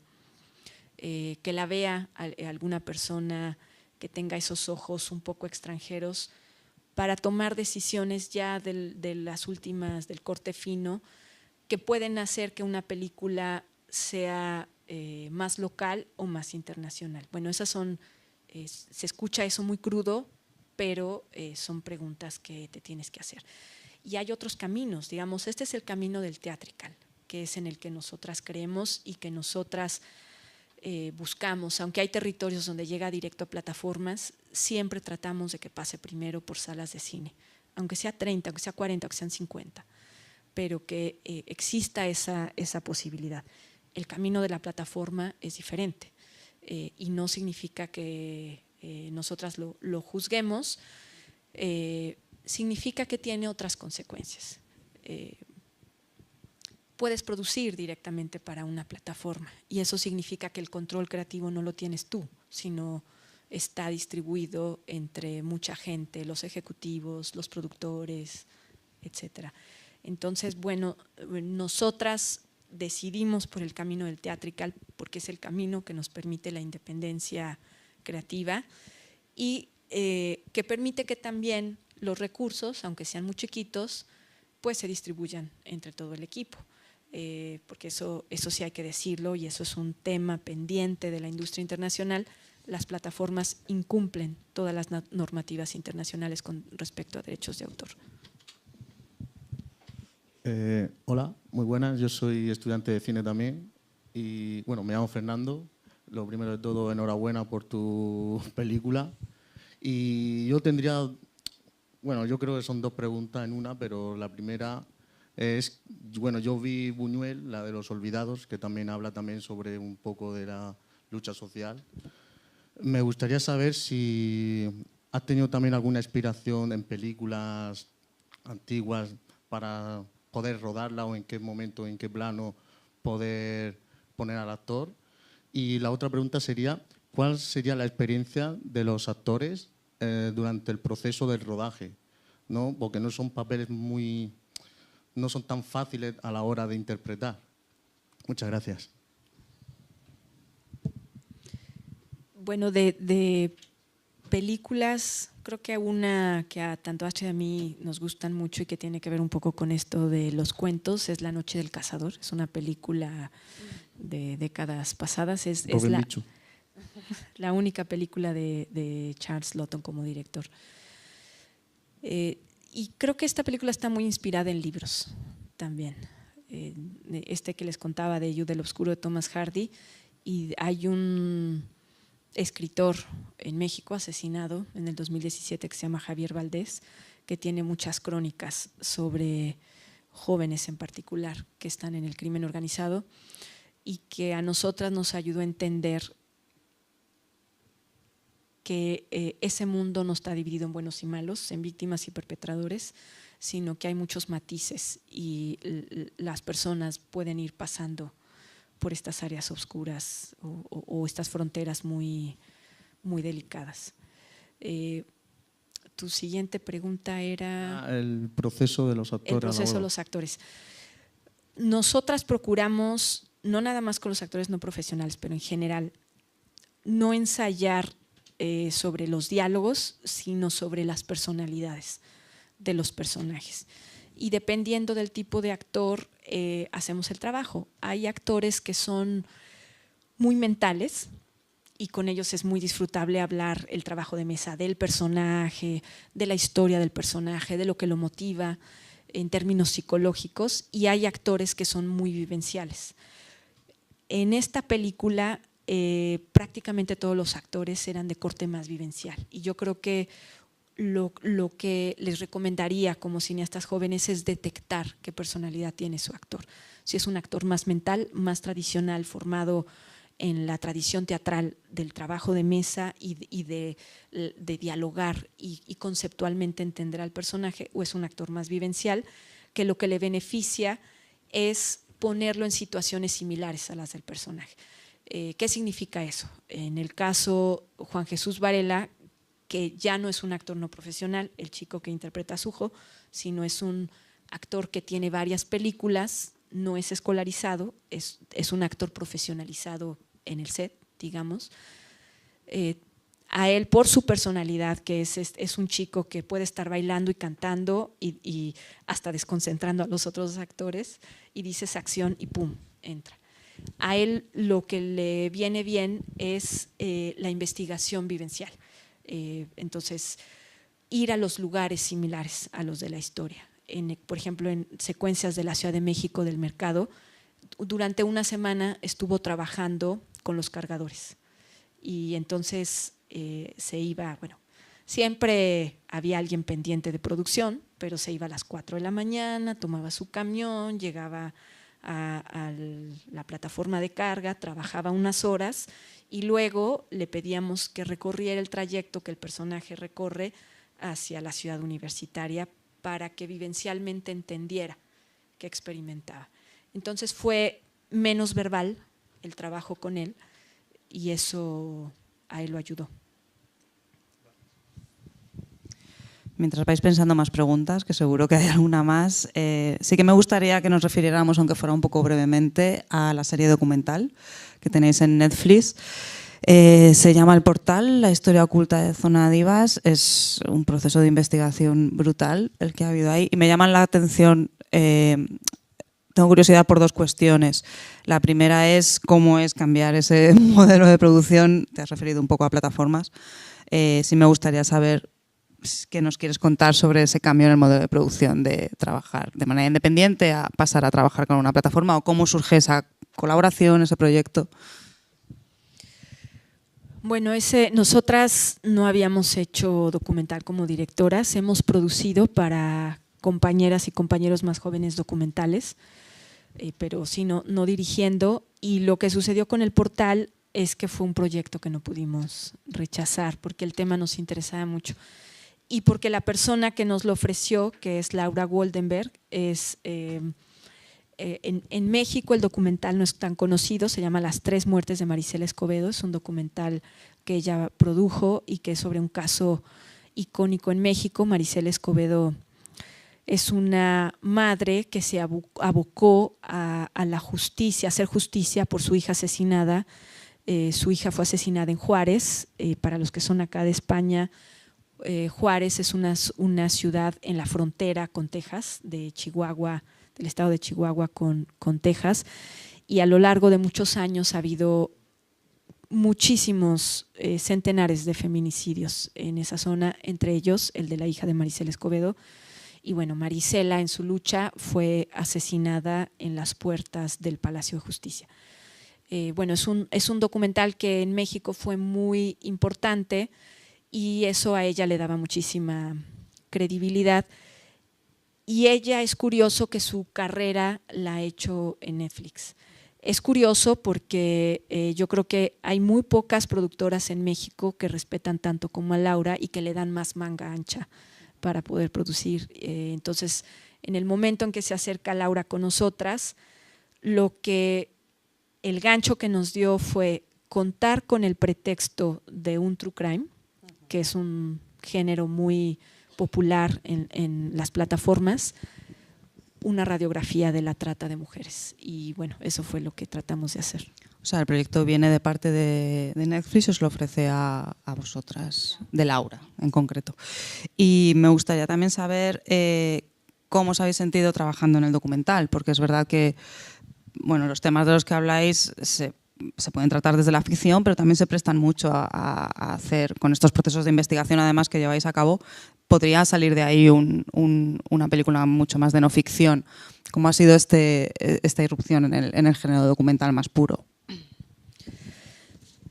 Por la manera en que Astrid y yo trabajamos, que siempre nos inspiramos mucho en periodistas, el poder trabajar con un equipo muy robusto de periodistas, eran alrededor de 12 periodistas en 3 países, bueno, eso a nosotras nos pareció fascinante. Y por otro lado era la oportunidad de verdaderamente tratar de entender cómo, bueno, un poco, no diría que fue una sorpresa, pero no teníamos al momento de recibir la propuesta del proyecto noción tan clara de cómo el tráfico de personas estaba vinculado con el crimen organizado. Y dices, bueno, claro, en México casi todo está tocado por el crimen organizado, pero el verlo de esa manera documentada, específica, fue verdaderamente impactante. Bueno, tratamos de contar esos casos que son muy duros, si tienen luego oportunidad de verlo en Netflix. Son 5 casos de feminicidios y 3 casos de supervivientes de trata, algunas conscientes que venían a hacer trabajo sexual, otras engañadas, pero poder entender las historias y vencer también nuestros propios prejuicios, porque aunque digamos somos mujeres, somos lesbianas y somos feministas, descubrimos que teníamos muchos prejuicios con respecto a las mujeres que realizaban trabajo sexual y para nosotras fue la oportunidad de entender. Sí, además son mujeres de procedencias diversas, de orígenes de países diferentes también, que vienen como de situaciones muy distintas y es realmente una radiografía de lo que sucede con la trata de personas muy interesante y muy profunda. ¿Alguien más tiene alguna pregunta? ¿Ha surgido alguna inquietud en este rato? Dinos. Hola, yo soy Gabriela, también estudio cine y a mí me gustaría saber, porque también es una cosa que a mí me preocupa un poco, ya no solo por experiencias que he escuchado, sino que yo también he vivido, me gustaría saber qué consejos das tú a nosotras mujeres que estamos saliendo de la escuela de cine y queremos empezar nuestra carrera profesional para enfrentarnos un poco como al mundo laboral como mujer. Que hagan generación. Creo que siempre hay un proceso de trabajar en producciones más grandes que es muy positivo, como un aprendizaje de cómo se hace un puesto de continuista, cómo se hace un puesto de asistente de dirección, cómo se hace un puesto coordinadora de dirección o de producción, que son generalmente puestos en los que los egresados de cine empiezan a tener sus primeros trabajos. Eso es positivo. Pero bueno, eso va a hacer que te enfrentes al estado de la industria como esté ahora, y esperamos que un poco menos violenta de lo que era hace unos años. Pero para poder verdaderamente hacer tus proyectos, mi consejo es hagan sus equipos de trabajo. A nadie le va a importar tu proyecto como alguien de tu generación. Y eso a lo mejor es un poco contraintuitivo, de decir, voy a tratar de que me produzca la mujer de 40, 50 años que tiene tantas películas en su haber y que ha tenido varios festivales. Pero la verdad es que siempre va a ser más rico hacerla con gente como tú, de tu edad, y que en el proceso vayan aprendiendo y que tengan todo que ganar. Creo que eso es lo que nosotras nos funcionó y lo que le sigo recomendando a la gente joven, y que reclames todos los apoyos que existan, públicos y privados, son para ti. Y no desesperes. Por 50 nos, solo necesitas un sí. Muchas gracias. Sí, yo creo que lo del equipo de trabajo lo has mencionado en varias ocasiones, es importante porque efectivamente ya no solo colaboras, no solo hacéis ese tándem creativo Astrid y tú, sino que además los nombres de dirección de fotografía, de montaje, de música incluso, se repiten en vuestras películas. Entonces creo que eso es una fortaleza que vosotras habéis generado muy grande, ¿no?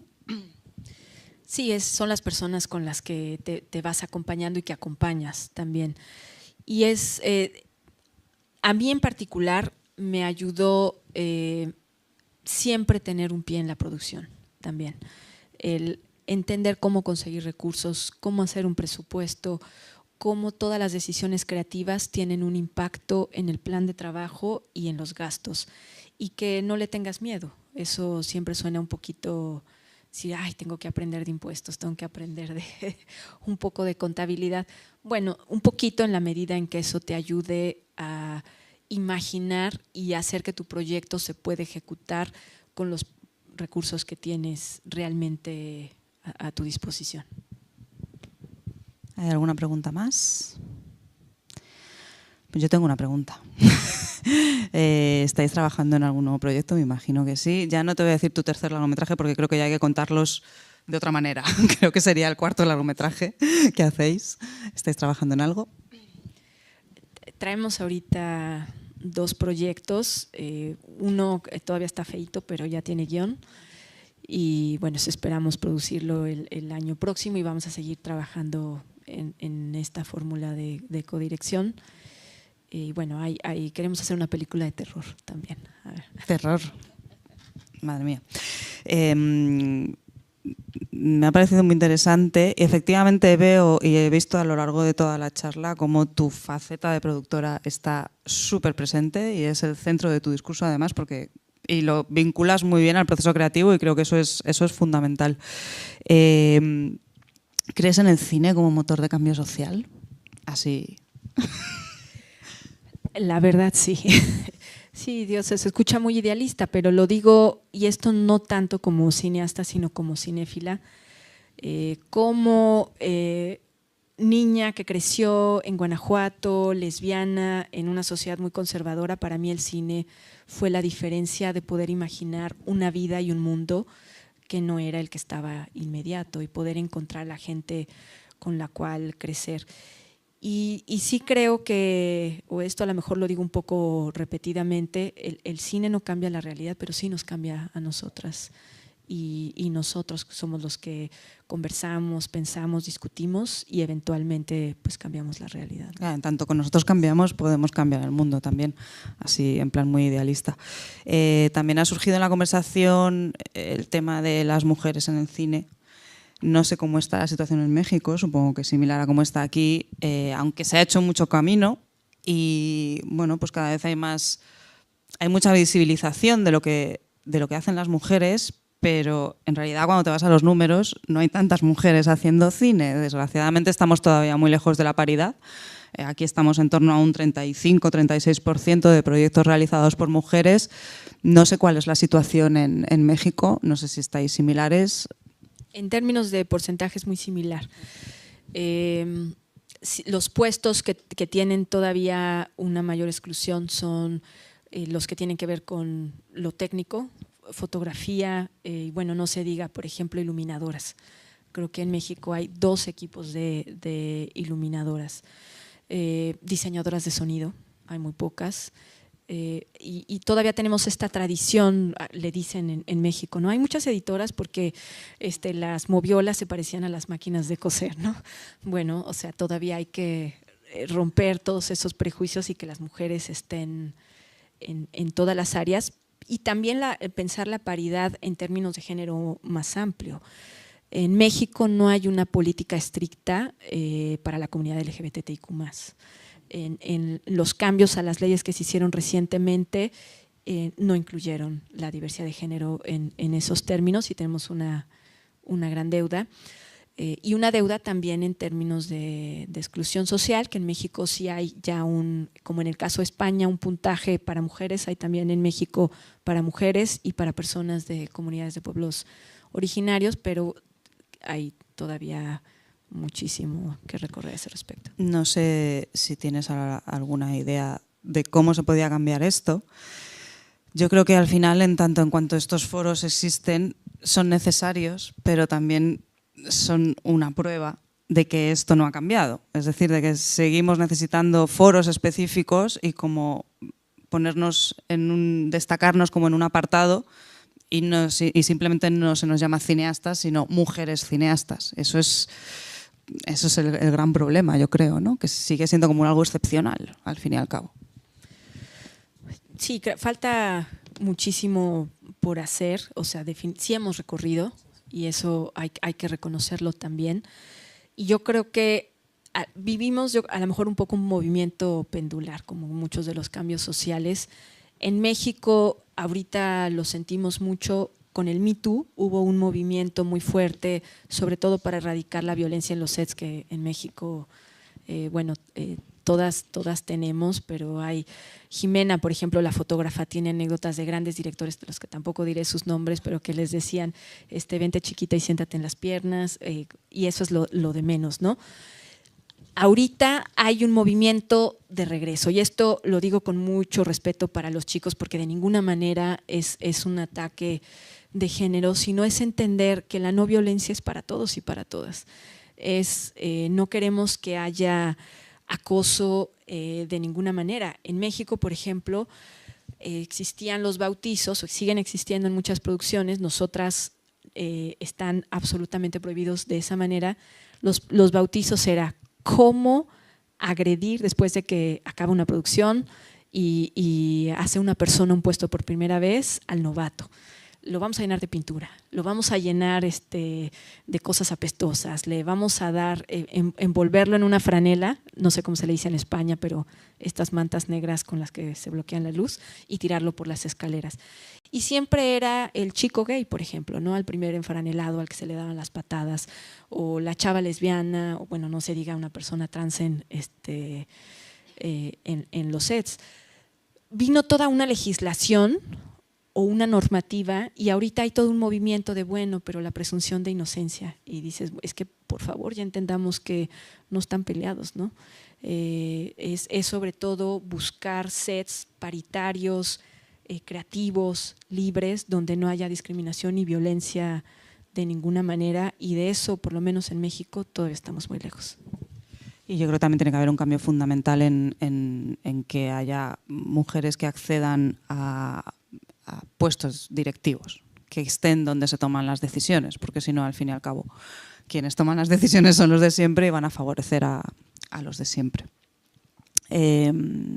¿Alguna pregunta más? No sé cómo vamos de tiempo. ¿Ya estamos? Ya me hacen señas. Pues para mí ha sido un placer auténtico, la verdad, hablar contigo, Fernanda. Sabes mucho de muchas cosas. Me quedo con ganas bueno, podríamos seguir hablando mucho tiempo más. Os agradezco a todos también mucho que hayáis intervenido, porque creo que así es una conversación muchísimo más enriquecedora para todas. Y muchas gracias. No sé si quieres decir algo más. No, muchas gracias. Y insistirles, ahora sí que el cine, la vida, el mundo, pues es de ustedes, y pues vayan y cómanselo.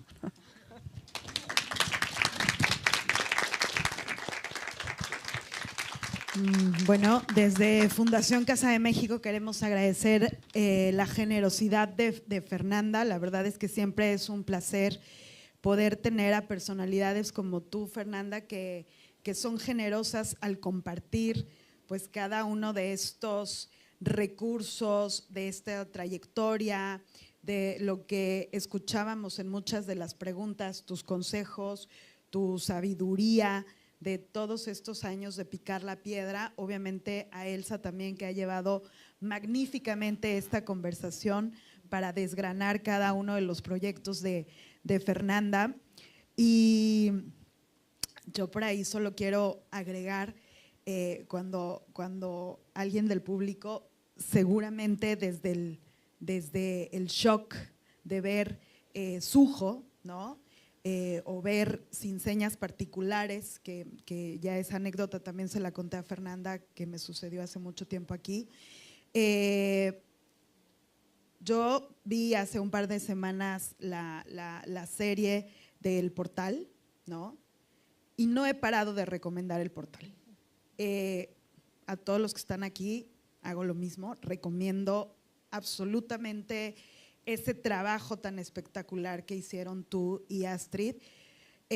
Obviamente, advierto, hay que tener estómago para poder ver los 4 capítulos, que además la narrativa que hacen en ese trabajo es tan espectacular que se pasan volando esos 4 capítulos. Pero no paro de recomendarla porque además de poder observar tu trabajo y el trabajo de Astrid tan increíble, es justamente eso, reflexionar sobre una realidad y sobre una concepción que tenemos todos sobre los negros y los blancos, ¿no?